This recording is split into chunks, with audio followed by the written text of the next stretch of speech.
want us to continue with typography. So last time we stopped at font weight. So I'll skip font variant numeric, and then I'll go to the letter spacing. So so letter spacing is used to control the space between letters in an element. So for example, if you have this text in this element, so you can see we have this text and then we have the letters. So it is the spaces between these individual letters like S, I, M, P, L, Y, the spaces between the letters. So we have a variety of classes. We have widest, wider, wide, all this. So you can use either of these. So I will use wider for us to be able to see it. So I'll go back to my VS Code. I will use in my paragraph. So I'll just copy. Let me just copy. Tracking wider. And then come back. Add a space between the classes. And then we can now check it. So you can now see we have a wider space in between the letters. Alright, so let's go to the next one. So you can choose either of all these classes. Let's go to the next one, which is line clamp. Yes. So line clamp is used to truncate a block of text after a specific number of lines. So for example, if you use line clamp 3, it will truncate when after 3 lines, right? So the rest of the lines will be truncated and it will be denoted by 3 dots. For example, if I have this paragraph and then I want to truncate it to be 3 lines, so it will truncate it to these 3 lines and then adds some dots to the end to denote that it is unfinished text. So I'll come back here. I will choose line clamp 3. I will copy it. Again, I'll use it in this paragraph. I'll paste it, and then let's check it. So you can see it is now truncated to 3 lines, and then the rest is denoted by 3 dots to show that it is unfinished paragraph. Again, let's go to the next one, which is line height. For the line height, this one is used to control the space between lines.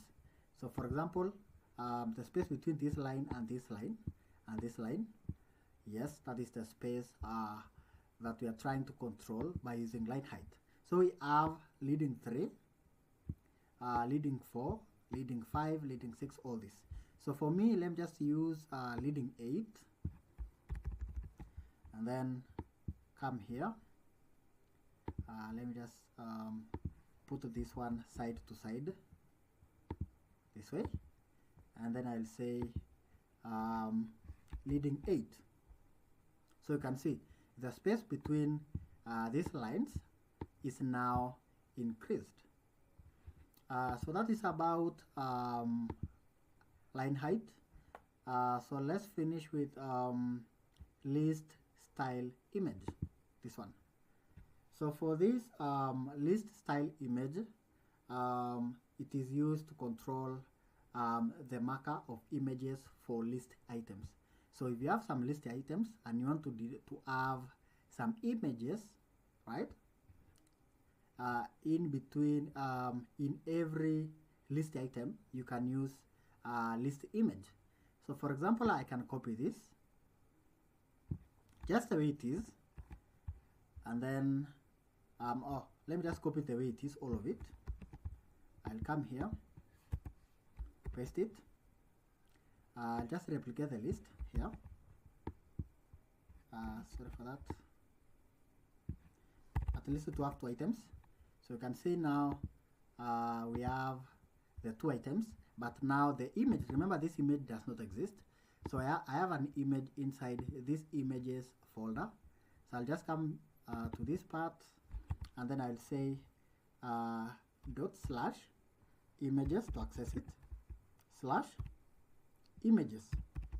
I named it the images, so sorry for that.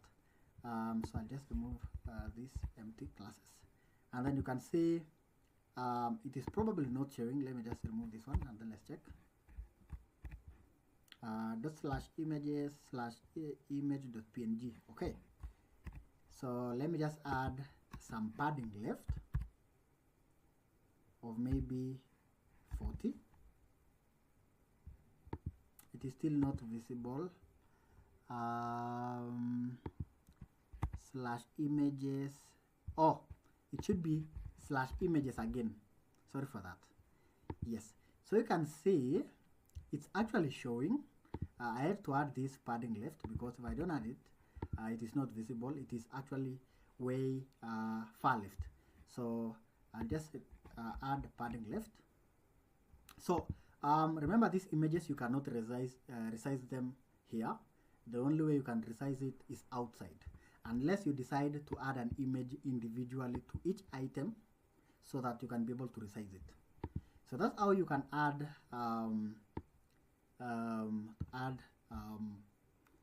what do you call it, list style image.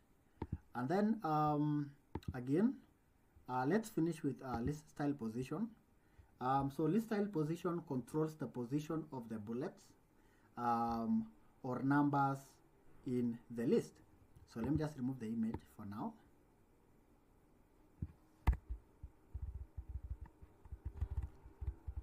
So it is used to control the position of the bullets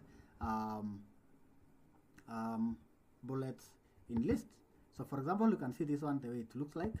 So by using this one, we can this one will enable you to have the list bullets to be inside, and then this one to be outside.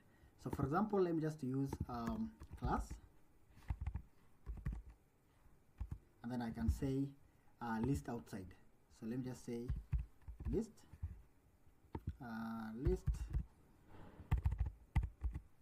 list outside. You can see I don't know why it's not showing me. Let me just add some padding of maybe 20. Yes, you can see let me just wait for it. List outside, and then let me just use list inside.